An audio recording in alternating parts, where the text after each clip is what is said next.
Olá, a gente vai continuar aqui nosso assunto. A gente está na parte de limite e continuidade.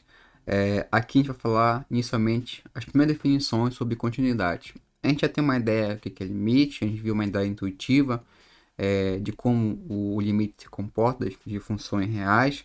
A gente viu também a questão dos limites laterais. Além disso, também foi visto a questão da própria definição, né, específica, né, estrita do que é o limite, e também a gente calculou alguns, né, usando algumas estratégias lá, principalmente questão da álgebra de funções lá, né, como é que a gente manipula funções para calcular limite aí de funções reais, ok? O próximo passo agora é a gente falar um pouco sobre continuidade, tá? O que seria continuidade? Existem algumas definições. A primeira que a gente vai aprender é continuidade pontual. O nome já fala é porque existe uma coisa envolvida um ponto apenas, certo? Então, uma função f, cara, que é dita contínua em um ponto A, se o limite dessa função, f de x, quando x tende a A, é a própria função no ponto A, certo?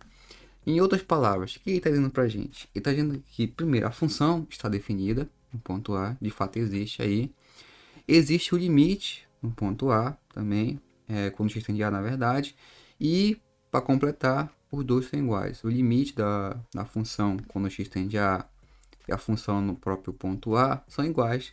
Isso faz com que a função seja definida como contínua, certo? Aqui eu tenho um exemplo, né, uma função f, ela está definida por parte, ok? Para x diferente de zero, eu tenho que a função é definida sobre 1 sobre x quadrado. E para x igual a zero, a função é sempre 1, é constante aí. Eu quero verificar a questão da continuidade dessa função no ponto, nesse caso aqui, no ponto x igual a zero, ok? Então, o que acontece, né? Primeiro, a gente vai tomar aqui o valor da função, o zero, certo? Por definição, quando x é zero, a função é igual a 1. Ou seja, a função está definida no ponto zero aí, tranquilamente. O 2 é definir ali, né, calcular o limite, né, seria a segunda condição, digamos, é o limite da função f de x quando x tende a zero, né? Nesse caso aqui dá o limite quando x tende a zero. O que acontece aqui, né? Como por definição o limite é algo que tende a zero, não necessariamente é igual a zero, eu vou tomar a parte da função em que está diferente de zero. Então, 1 sobre x, 1 sobre x quadrado. Nesse caso aqui, quando esse cara aqui vai para zero, eu tenho que esse valor ele vai para o infinito, certo? Logo, o que acontece? O nosso limite aqui diverge e ele não vai ser igual a 1. Então, nesse caso aqui, a gente vai ter que o limite vai ser diferente da função no ponto zero. Logo, a gente pode afirmar, né, que a função não é contínua em zero, ok? Agora a questão dos limites laterais envolvendo a continuidade. Uma função f é contínua à direita, aqui do ponto A, se o limite lateral à direita de f, quando x tende a pela direita, vai ser igual a f no ponto A. E por outro lado, a função é contínua à esquerda, né, do ponto A, se o limite lateral, quando x tende a A pela esquerda, da função f de x, foi igual à função f de A, também lá no ponto A, certo? Aqui também vai atender as condições, ou seja, vai ter que existir os limites laterais, no caso aqui o limite é para a direita e para a esquerda, e o valor do limite lateral tem que ser igual a f no ponto A, aí, ou seja, além disso, a função também é definida no ponto A do seu domínio. Aqui eu tenho outro exemplo, questão seguinte, né, de continuidade de forma geral, né, aqui é o resultado para a gente mais geral, né, porque até agora a gente viu pontualmente, ou seja, a gente está pegando aqui uma parte da nossa reta real, digamos aqui, né? Nossos E reais. Vou colocar aqui nosso ponto zero, só para delimitar aqui. Pontualmente, a gente calcula, né, o limite da função para um x, ou melhor, aqui para um a, né? Tanto isso pode ser negativo ou para um A positivo, certo? Só que eu estou mais interessado, de modo geral, saber a continuidade da função quando eu pego o intervalo, né? Não só uns pontos aí isolados nos reais, no caso aqui da reta real, ok? Então, a ideia é o seguinte, a gente mostrar ou justificar que certa função é contínua em todo intervalo é mostrar que de fato ela é contínua em cada ponto do intervalo, certo? Mas veja bem, a gente vai ter que um pouco mais ter cuidado aqui. Por quê? Em qualquer intervalo, se eu chamar aqui o i, né, como o intervalo aí que está delimitado a minha função, ou a função, né, o domínio, pode ser o domínio da função, existe infinitos pontos, né, dentro desse intervalo, por se tratar de uma reta real aqui, né? Ou seja, para cada subintervalo do reais, ou cada segmento aí do reais, existe aí uma infinidade de valores dentro de cada intervalo. Então, o que é ideal? A gente analisar todo o intervalo de forma, de uma única forma, certo? Então aqui eu tenho um exemplo, vou mostrar que essa função aqui, ela é contínua em todos os valores dentro de um intervalo aí dos reais. Nesse caso aqui, o intervalo, também vou chamar de i, que é fechado no -1 até 1, ok? Geralmente, né, a início de estudo, o que a gente pode fazer? A gente pode começar analisando as extremidades, porque aqui é um intervalo fechado, certo? E depois analisar os valores que estão compreendidos entre os dois valores, entre -1 e 1, ok? Deixa eu apagar essa parte aqui que eu vou fazer essa nossa conta aqui.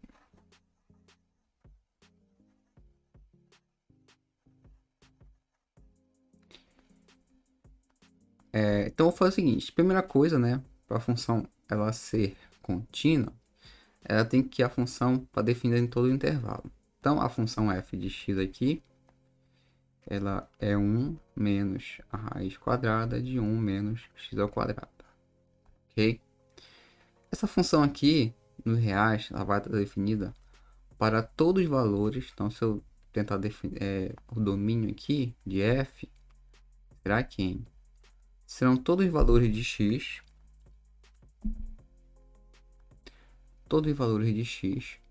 pertencentes aos reais, tal que vai ter uma restrição, né? O 1 menos x ao quadrado tem que ser maior ou igual que zero aqui para fazer sentido no nossa raiz aqui, ok? Por outro lado, dizer que 1 menos x ao quadrado é maior ou igual a zero, isso aqui implica dizer que x ao quadrado é menor ou igual que 1, ok? E além disso, né, isso aqui, ó, é uma desigualdade, se a gente for reparar. Por quê?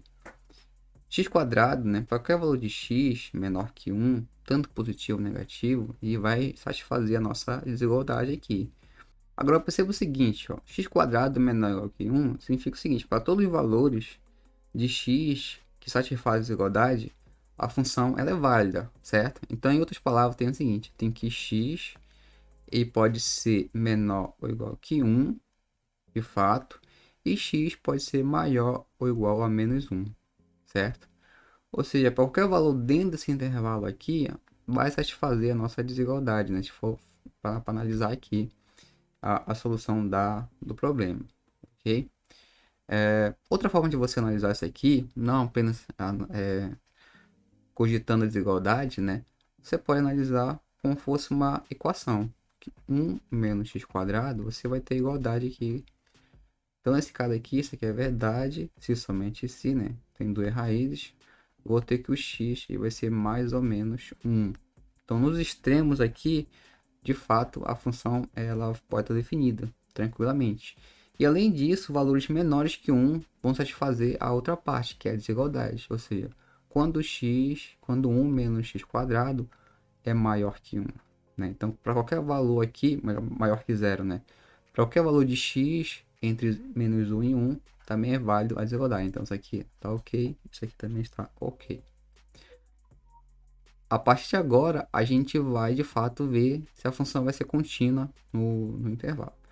Então, essa primeira estratégia que a gente fez, a primeira conta, foi para mostrar que de fato a função é contínua aí. Melhor, que a função está definida no intervalo, em todos os pontos. Porque o que a gente tem, né? Se a gente for lembrar, a gente precisava mostrar que o primeiro ponto aqui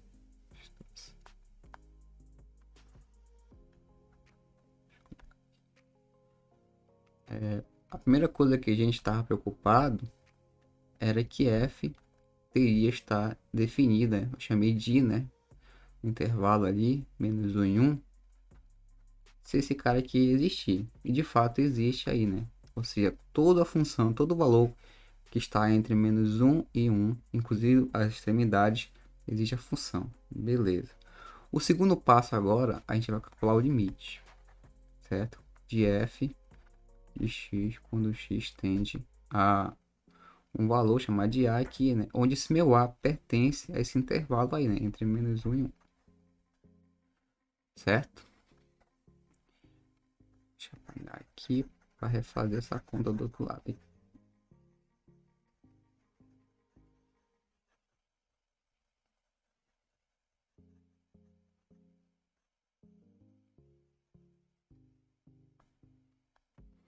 Tá, então bora calcular aqui o limite. Então fica o limite. A função é 1 menos raiz quadrada de 1 menos x ao quadrado. Certo? Nesse caso aqui eu vou tomar um x tendendo a quê? Tem que ser um valor tendo intervalo. Então eu vou chamar aqui de um valor de a, como está ali, né? Onde esse a, eu vou levar em consideração que ele está entre menos 1 e 1 sempre, certo? A partir de agora aqui, para facilitar as coisas, eu vou aplicar algumas propriedades que a gente já viu, né, anteriormente, que vai facilitar na hora de fazer as nossas análises aqui. A primeira, eu posso dividir em duas expressões, né? Porque o limite aqui ele pode ser aplicado nas duas parcelas aqui da função, digamos assim. A primeira é o seguinte, que o limite de 1 quando x tende a menos o limite quando x tende a da outra parte da função, que aqui é a raiz de 1 menos x ao quadrado. Beleza. Por outro lado agora, a gente tem o seguinte, essa parte aqui a gente conhece como sendo o limite de uma constante. O 1 aqui é a nossa constante. Então aqui eu vou ter o seguinte, esse cara aqui vai dar 1 sempre, não vai mudar, independente de que seja o valor do a, inclusive se fosse um valor diferente do intervalo aí, certo? E aqui menos, aqui eu vou aplicar uma propriedade, né? Que a gente viu lá nas propriedades de limite, que o limite da enésima raiz da função é a raiz enésima do limite da função, certo? Ou seja, eu posso passar esse limite aqui para dentro da função. Alguns motivos primeiro que a função ali, ela 1 menos x quadrado, ela é contínua ali, certo? Não a raiz, mas perceba que 1 menos x quadrado é uma função contínua. A gente vai ver mais exteriormente. Não tem porém, não tem problema nenhum. Isso aqui vai satisfazer para a gente, né? Se chamar de y, uma função quadrática aí, ela vai satisfazer o nosso caso. Então aqui vai ter a raiz do limite de 1 menos x ao quadrado quando x tende a A.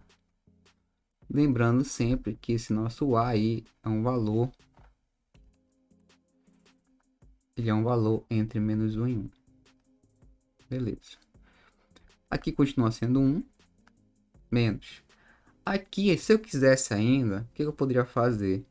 Eu poderia jogar, dividir o limite aqui em dois casos, como a gente fez lá no início, né? Essa primeira propriedade aqui, ó, que eu separei as duas partes da função. Então aqui ficará a raiz do limite de 1 quando x tende a A menos o limite de x ao quadrado quando x tende a A. Certo? Aqui lembrando que é uma raiz quadrada. Ok? Aqui. Tá, aqui vai dar 1 menos raiz. Melhor que essa minha raiz. O que a gente tem, né? Aqui novamente, limite de 1, 1 é uma constante, quando x tem a vai dar 1. Menos. Aqui também é como se fosse uma propriedade, né, que a gente viu, mas de fato é aplicar o limite no valor da função. O que a gente tem? A gente tem que o limite de x ao quadrado, né, quando x tende a A, é o próprio a ao quadrado, né? Isso aqui é a nossa propriedade, o limite da x na enésima potência aqui, né? Se fosse um n, estaria a elevado a n aqui, ok. E fecha aqui nossa raiz. Beleza. O que a gente tem aqui, né? A gente chegou em uma expressão. Essa expressão aqui, né, vale para qualquer a pertencente ao intervalo entre -1 e 1, fechado, né, nos extremos. E a gente viu anteriormente, né, pela análise lá que a gente fez, que a gente calculou a função e verificou que ela é válida em todo o intervalo. Isso aqui é a mesma coisa. É como se eu tivesse calculado um f de a. Vai dar 1 menos raiz de 1 menos a ao quadrado. Certo? Como a está entre -1 e 1, e de fato eu mostrei que a função está definida entre -1 e 1, então existe também o limite. Ok? E além disso, a gente mostrou, né, que como esse a aqui pertence ao intervalo e a função está definida como fosse um ponto a qualquer aqui, então o limite de f de x quando x tende a A é igual a f de A para todo A pertencente ao intervalo entre -1 e 1. Com isso, a gente mostra que a função ela é contínua em todo intervalo aí entre -1 e 1, certo? Ou seja, a gente não prova pontualmente, que de fato é o que é a primeira coisa que a gente aprende, é verificar o limite pontual, que de fato é mais tranquilo, porque basta eu verificar se naquele ponto a função é contínua. Quando a gente passa a analisar mais, né, no caso eu preciso calcular aí, verificar a questão do limite em todo o intervalo, em todo o domínio dela, aí tem um pouco mais de cuidado. Analisar se a função está definida nesse intervalo, nesse domínio, além disso também analisar o nosso limite aqui, nesse caso deu certo, a gente verificou que a função ela é contínua em todo o intervalo que foi dado, ok?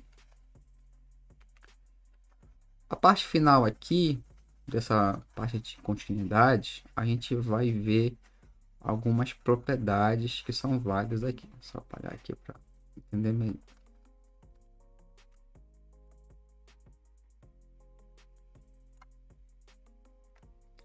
A primeira é o seguinte, né? É que são operações que vão valer para continuidade também. Ela trata como um teorema, certo? A gente pode depois tentar mostrar algumas dessas propriedades aqui, mas a gente vai tomar como válida desde já. A primeira ali, ó, é a soma, né? Então tenho que se f e g são funções contínuas no ponto A, então significa que f mais g também será contínuo. É bem tranquilo, por quê, né? Dizer que é contínua é dizer o seguinte, é dizer que o limite de f de x quando x tende a A é f de A. Isso aqui, né, é a continuidade pontual que a gente viu lá no início. Por outro lado também, a gente tem que o limite, agora g, né, no caso aí, g de x quando x tende a A é igual a g de A. Beleza, certo? Eu quero provar que a soma, ou mostrar, no caso aí, não chega a ser tanto uma prova, mas mostrar que de fato a soma também das funções é válida. Então fica o seguinte aqui, vou tomar o limite, né? Agora de f mais g de x, ok? Quando x tende a A. Isso aqui por definição é o limite de f de x quando x tende a A mais o limite de g de x quando x tende a A. Ok? Isso aqui vai me resultar que é o seguinte, pelo fato de g, melhor, pelo fato de f e g serem contínuas, isso aqui me dá o próprio f no ponto A. E aqui me dá mais o próprio g, a própria g no ponto A, certo? Então daqui que eu mostro que o limite de f mais g de x é f de A mais g de A, que por sua vez, isso aqui é f mais g aplicado no ponto A. Ou seja, se a gente chamar aqui f mais g como uma S, eu vou ter então que f mais g, a função, né, que é uma soma de funções, vai ser igual a S de x. É como se eu renomeasse aqui a função só para ficar mais claro. Substituindo aqui nossa conta, a gente vai ter que o limite de S de x, quando x tende a A, vai ser igual a S de A, né? Como a gente viu aqui anteriormente. Ok? Isso é em relação à nossa soma aí. Além disso, vai valer para nossa também diferença, que é aqui nossa segunda propriedade. A multiplicação por uma constante, aí, ou um escalar, né? Esse caso aqui, que é o C vezes F. Ok? O produto. E por último, a razão de G de F por G. Lembrando que nunca a função G, um ponto A, tem que ser igual a zero. Então aqui tem que satisfazer essa condição de G de A diferente de zero. Ok? Se fosse ao contrário, aí é uma questão de notação também, né? Se fosse G por F, aí no caso considerar F diferente, F de A diferente de zero aí. Ok? Aqui eu tenho outro exemplo, bora verificar a continuidade dessa função aqui, né? Definida como seno de x sobre 2x mais cosseno de 2 mais cosseno de x, certo? Eu quero verificar pontualmente se f é contínua no ponto x igual a π. O que eu vou ter aqui, né? Primeiro, calcular aqui a função f. A função é f em π. Ok? Isso aqui vai me dar o seguinte.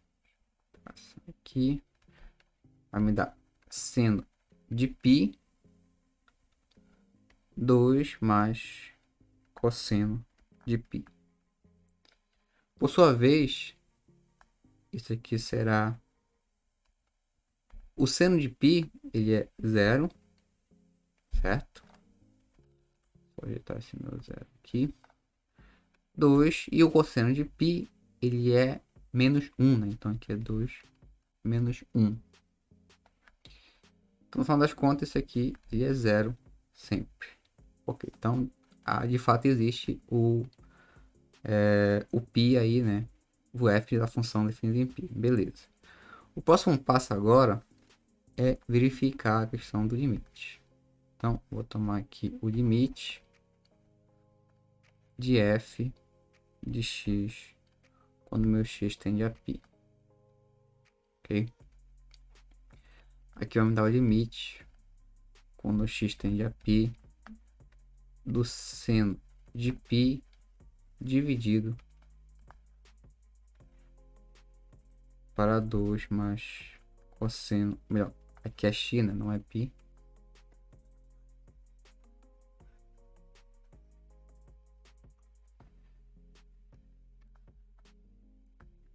Esse aqui vai ser igual ao limite quando x tende a π de, vai ficar a razão, né? Seno de x 2 mais cosseno de x. Beleza.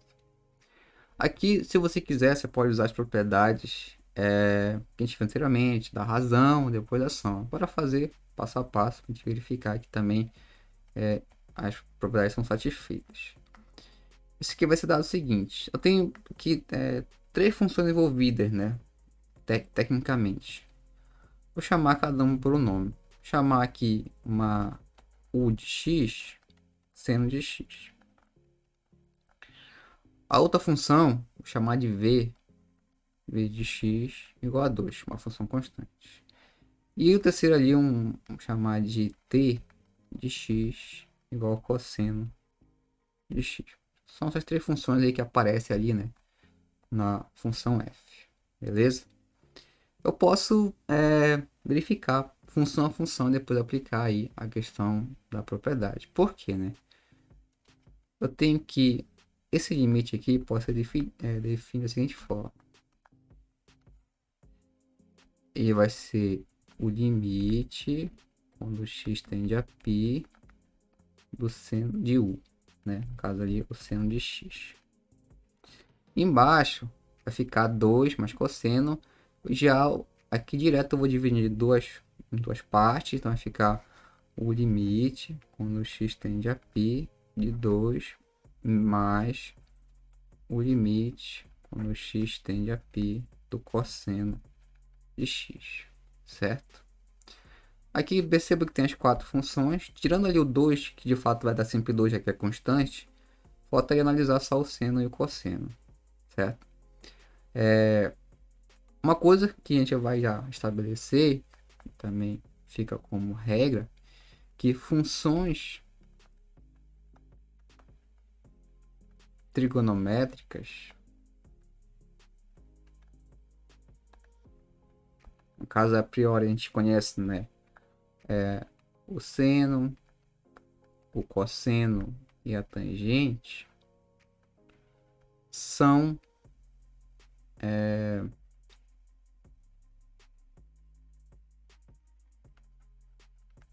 contínuas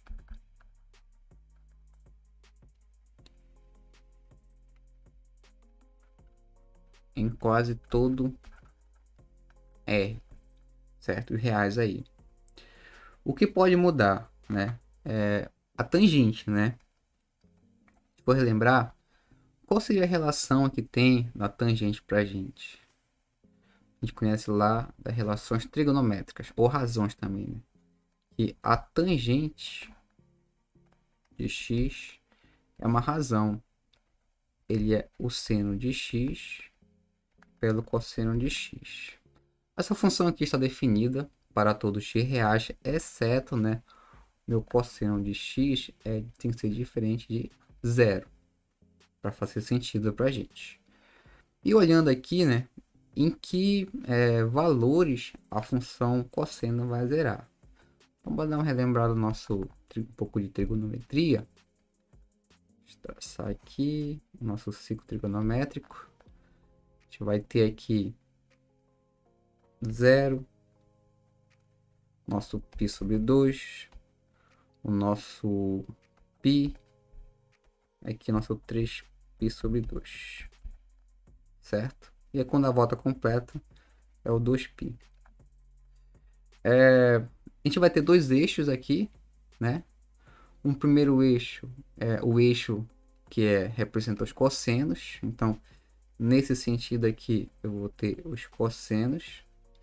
E na vertical, eu vou ter os senos. Ok? A gente está acostumado, né? Que são valores, a gente fala que são ângulos notáveis aí. E os valores que não passam pelo eixo do cosseno são zeros. Então, a gente percebe que tem dois aqui, né? O π sobre 2, então o cosseno de π sobre 2 é zero, que também é o cosseno de 3π sobre 2, certo? Ou seja, continuidade. A tangente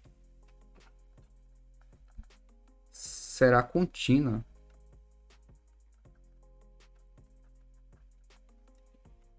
em R,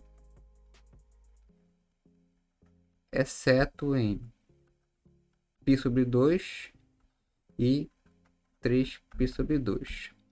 Existe outro? Existe, né? Porque é a questão aí das voltas no ciclo trigonométrico.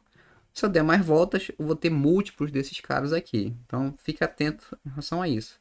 Eu posso dar mais uma meia volta, chegar de novo aqui em π sobre 2, depois mais uma meia volta, chegar em 3π sobre 2 e assim por diante. Vai manter a recorrência aí. Mas é importante que saiba que nesses dois e seus congruentes, o tangente não será contínuo. Então, voltando aqui para nossa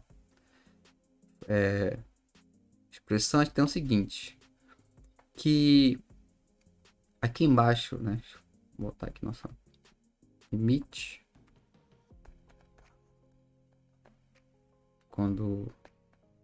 quando x tende a π, aqui fica o seno de x, é uma divisão, né? Aqui eu já fiz a conta, dá o próprio 2, porque o limite é uma constante, mais o limite quando x tende a π do cosseno de x. Já verifiquei, né? De fato, depois também você pode analisar, fazer essa análise com mais calma. O seno de π, ele vai ser contínuo, vai existir para todos os valores, né, no intervalo. E a gente verificou, né, que o limite, quando o x, no caso, se aproxima de π, o seno se aproxima de zero, ok? E aqui embaixo, a gente tem o seguinte, vai ficar 2, mais quando o x se aproxima de π, o cosseno ali se aproxima de menos 1. Logo, esse cara aqui será também zero. Então, o que eu consegui mostrar, né? Tanto que o limite da função f lá, que a gente viu anteriormente, quando x tende a π, é igual ao próprio f de π, é igual a zero. Logo, f é contínua em x igual a π.